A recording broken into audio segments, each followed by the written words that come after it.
Hello guys, it's Brian Q here, brianqblog.wordpress.com.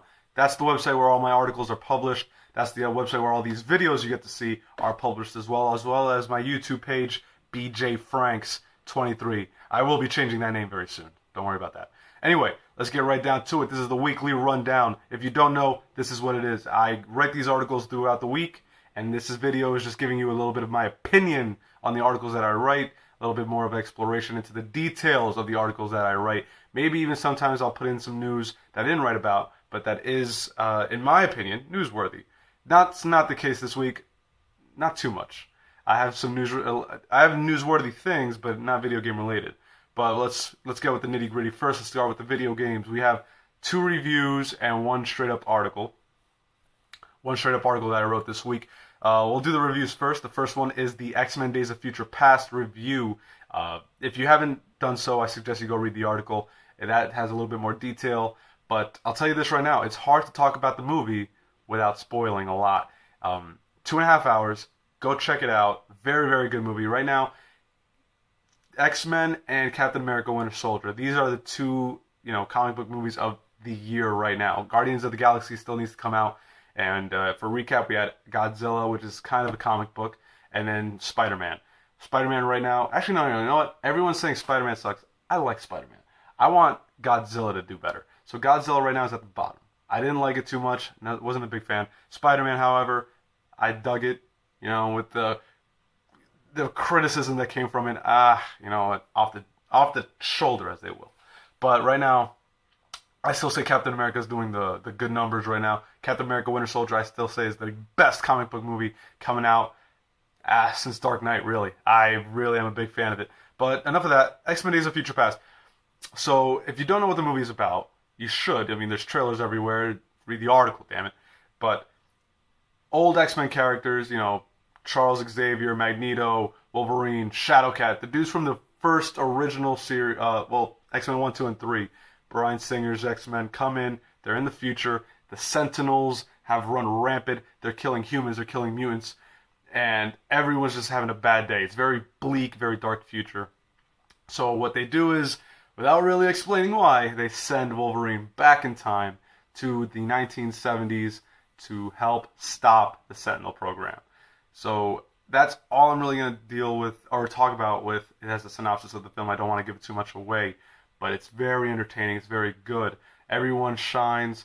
This movie really is, again, that relationship between Magneto and Charles Xavier knocks that out of the park. And again, if you liked First Class, you'll love this film. If you like X-Men in general, you'll like this. If you like team-up movies, you'll like this. And before I go on any further, Quicksilver. He steals the show when he's on. Pacing's great. And yeah, man, you could do a lot worse with 2.5 hours, and, depending on where you live, $15. I'm sorry, for a movie ticket. I suggest you go check it out.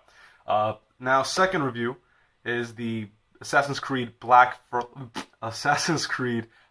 Flag Freedom Cry DLC. Say that fast.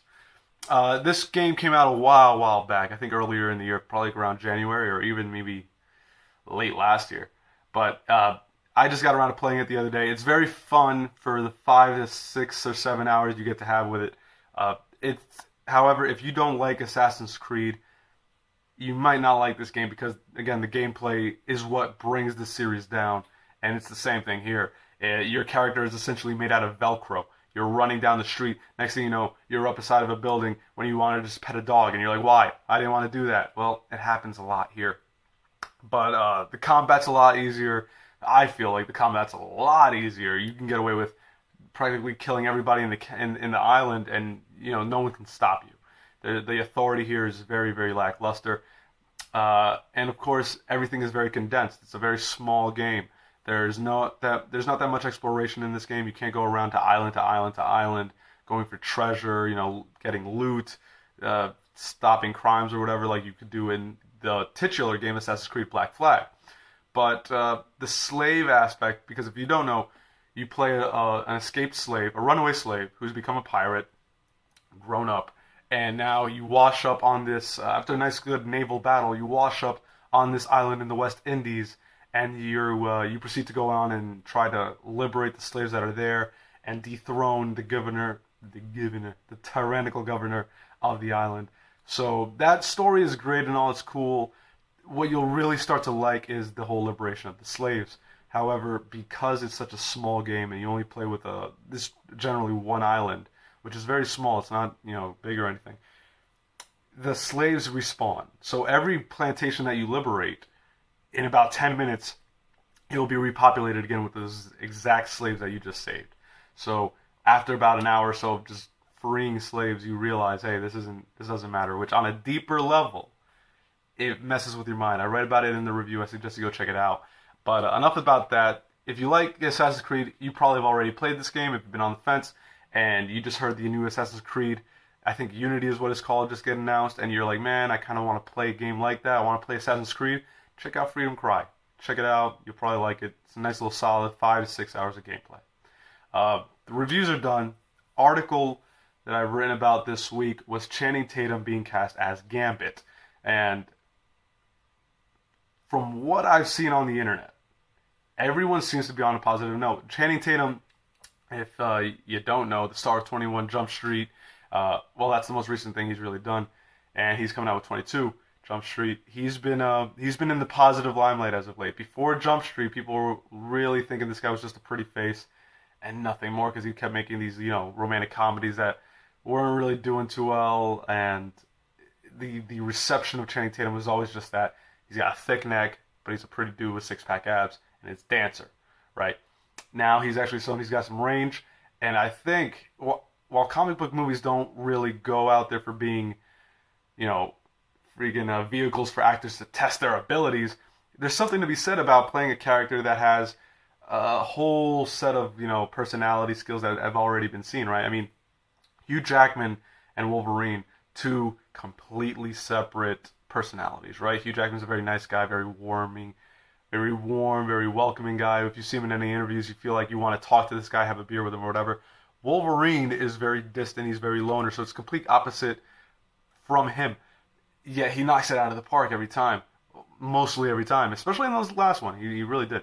So I want to see what Channing Tatum's got. Again, I don't mean anything, right? I understand that I'm just the guy who's going to be paying money to the system, but I am not as apprehensive as I would be if I didn't see 21 Jump Street. Channing Tatum's got it. I think he's good with it. He's from the South, so he can probably do that Creole accent a little better than anyone else who wouldn't be from there. And yeah, I mean, ideally, I think for Gambit, the fans wanted some guy like Johnny Depp a little taller, right? Because Johnny Depp actually came from, New Orleans, Louisiana, and he's got that Bayou Southern kind of look to him. So that's what Remy LeBeau is. Remy LeBeau is Gambit. Now, whether they're not there, well, if you don't know what the deal is, Channing Tatum is going to be essentially a cameo in the new X-Men movie. I don't know if it's Apocalypse or X-Force. It's in the article. He's going to be doing a sort of a cameo in that to lead to a spin-off movie of Gambit. Think about it as how Ryan Reynolds was a little cameo in X-Men Origins Wolverine, and he was supposed to be Deadpool in his own spin-off movie. Now that didn't happen. And especially with X-Men, this process happens a lot, right? Where we're supposed to be getting a spin-off movie. It was supposed to happen with Magneto. It was supposed to happen with Mystique. And now it was supposed to happen with Deadpool. We still have none of those movies. The only one that worked out was Wolverine. So hopefully this works out with Gambit. Everyone loves Gambit in the X-Men universe. Big fans of him. The last time we saw Gambit was in X-Men Origins Wolverine. Nobody really liked that movie at all. And it wasn't really Taylor Kitsch's fault. It was just a lack of handling on the creative side, I guess, because Gambit he wasn't Gambit. He had the accent kind of down, but his powers, his whole way of being, it was very iffy. Now, that being said, guys, those are all the video game related news. One quick tidbit, if you don't know, Tennessee just passed, not just passed, but they just brought back the electric chair, and that's not, I don't feel one way or the other about it. It's a little inhumane, I feel now, especially because you still have that thing where it's a viewing room, right? Where we all sit on I'm not doing it, but people sit on the bleachers essentially. There's a glass case there, and you see a man get electrocuted, and it's kind of it's tough to see, but that's Tennessee. What you're going to do. If you're going to commit a crime, do not do it in Tennessee. Just food for thought. Anyway, guys, that's all my time. My name is Brian Q. Brian Q Blog. BrianQblog.wordpress.com. One day I'll get this editing thing right so I can chop it up. But until then, guys, thank you so much for your time. Thank you for watching the videos, reading the articles. Leave a comment. Let us have a conversation about all these topics here. I hate just hearing myself talk, although I have a very deep and boring voice, I heard. So please, guys, comment, subscribe, all that jazz. Thank you so much. Take it easy. Have a good Memorial Day.